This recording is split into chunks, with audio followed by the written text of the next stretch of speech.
आज से ठीक 2 साल पहले हिंदुस्तान जो है वो न्यूजीलैंड से पहली पहली एवर टेस्ट सीरीज हारा था।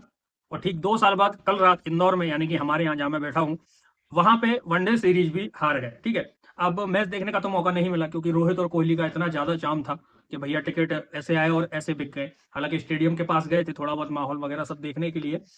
लेकिन मैच की थोड़ा बात कर लेते हैं। ये नहीं है कि मैच देखने जा नहीं पाए, इंडिया हार गई तो बड़ा ही खुशी महसूस हो रही है कि साला हम नहीं जा पाए। ऐसा बहुत सारे लोगों को मैंने देखा स्टेडियम के। इंदौरियों की एक बात बहुत मतलब काबिल तारीफ है, भले टिकट मिला हो ना मिला हो, माहौल बनाने पहुंच जाते हैं। वो वही कल कछुआ। तो उसी में कुछ लोग बोल रहे थे कि हार गई, चलो अच्छा रहा, हम मैच देखने नहीं गए, ये वो फलाना दिखाना। लेकिन वो कोहली की जो इनिंग थी भाई, अब वो जीवन में कभी देखने को नहीं मिलेगी, इतना तो कंफर्म है।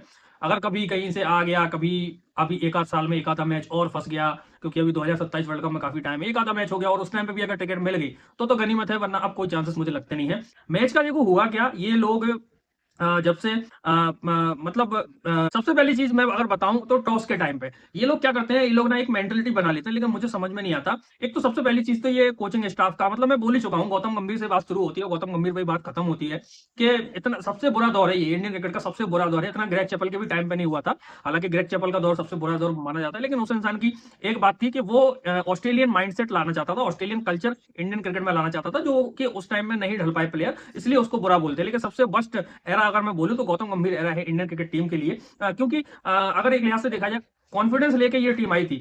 न्यूजीलैंड पहला मैच हम भले ही वो कैसे भी करके जो है वो हारे हों, लेकिन वो कॉन्फिडेंस जो टेस्ट सीरीज हराने का कॉन्फिडेंस था वो लेके आई। आप देखें, मेन टीम नहीं थी ये, न्यूजीलैंड की मेन टीम नहीं थी। विलियमसन नहीं थे, मैट हेनरी नहीं थे, मिचेल सेंटनर नहीं थे, लॉकी फर्गूसन नहीं थे, इसमें कोई बड़े नाम नहीं थे और न्यूजीलैंड की सी टीम इसको बोला जा रहा था, लेकिन वो कॉन्फिडेंस था।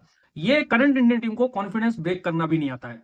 मैच के पॉइंट ऑफ व्यू से बात करें, ठीक है, मानते हैं इस सीजन में आप कहीं पे भी खेलने जाओ ओस गिरती है, चलो ठीक है, टॉस जीत के कल बॉलिंग का फैसला लिया कि हम बाद में जो है वो चेस कर लेंगे। यार तुम 3 दिन से इंदौर में हो, मैं तो चलो अपनी बता रहा हूँ, हमें मतलब पिछले 10 दिन से इतनी गर्मी लग रही है, एक एक बनियान में एक एक शॉर्टर में पूरा दिन निकल जाता है, उसमें भी पसीने छूटते हैं। इंदौर में गर्मी आ चुकी है, कोई ओस का नामो निशान नहीं था। इन्होंने क्या किया, हमारे कप्तान गिल ने टॉस जीत के बॉलिंग ले ली और फिर रन भी पिटवा दिए। रन वहां पे भी देखना पड़ेगा कि कहाँ है शमी, कहाँ है बुमराह। ऐसे मैचेस में अगर बुमराह नहीं होंगे, ऐसी सीरीज में बुमराह नहीं होंगे, आप वेस्ट इंडीज वाली टेस्ट सीरीज में बुमराह को खिला देते हो, अटपटी टेस्ट सीरीज में जो है वो बुमराह, अभी देखना कुछ दिनों बाद अफगानिस्तान से सीरीज है उसमें भी बुमराह खेलते हुए देखेंगे, लेकिन मेन सीरीज में बुमराह दे। आपको समझना चाहिए कि ये न्यूजीलैंड टीम टेस्ट टीम हमें हरा के जा चुकी है, कॉन्फिडेंस लवालब होगी, हमें अपने मेन प्लेयर यहाँ पे लाने पड़ेंगे, कहीं पे भी कुछ नहीं हुआ।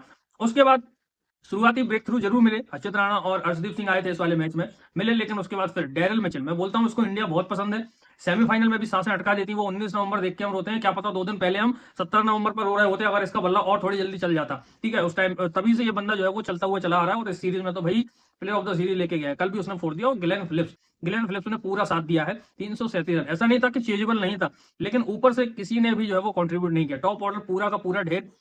समझना पड़ेगी श्रेयस अय्यर को कि भैया आपके कॉम्पिटिटर बैठे हैं, ठीक है, ऋतुराज गायकवाड़ 100 मार के बैठा है, एक 49 की पारी आपको नहीं बचा सकती, भले या वाइस कैप्टन हो। खुद गौतम गंभीर ने एक स्टेटमेंट में बोला था कि वाइस कैप्टन को हटा दिया गया हो, कैप्टन वही रहा हो, ऐसा कभी नहीं होता, लेकिन अब वाइस कैप्टन भी हटते हैं और कैप्टन भी हटते हैं, तो ये श्रेयस अय्यर को सोचना पड़ेगा और जल्दी जल्दी फॉर्म में वापसी करनी पड़ेगी। इन सब के अलावा के राहुल कितना ही करे, कितने ही मैच में चले, ठीक है, बाकी एक ही इंसान था। मतलब कल का मैच देख के ऐसा लगा, पुराना दौर, हमारा एक दौर याद आ गया कि भैया उस टाइम पे अकेला सचिन तेंदुलकर खड़ा हुआ करता था एमआरएफ का बल्ला लिए, अब किंग कोहली खड़े रहते हैं एमआरएफ का बल्ला लिए हुए। हालांकि नीतीश रेड्डी ने अच्छा कंट्रीब्यूशन किया, एक थोड़ा सा लंबा सा जो है वो लंबा कोई लेके जाता, खड़ा रहता। नीतीश रेड्डी आए 50 मारी चलते बने, हर्षित राणा आए 50 मारी चलते बने। हालांकि हर्षित राणा मैं अभी से नहीं, बहुत पहले बोल चुका हूँ, कुछ ना कुछ तो उसमें देखा है और देख के उसको लाए हैं। उसने अपना सिलेक्शन को, ये नहीं कि नाजायज सिलेक्शन हो, उसने बल्ले से भी करके दिखाया है, बॉल से भी वो करके दिखाया है। और कल तो बात यहाँ पर थी कि भैया कोई अकेला एक टिक जाता, बस एक कोहली का संग देने वाला कोई खड़ा होता, तो शायद से मैच के बहुत करीब थे। और लास्ट में फिर जो है वो सब चले गए, तो फिर कोहली भी आउट हो गया, फिर तो मैच वहां पे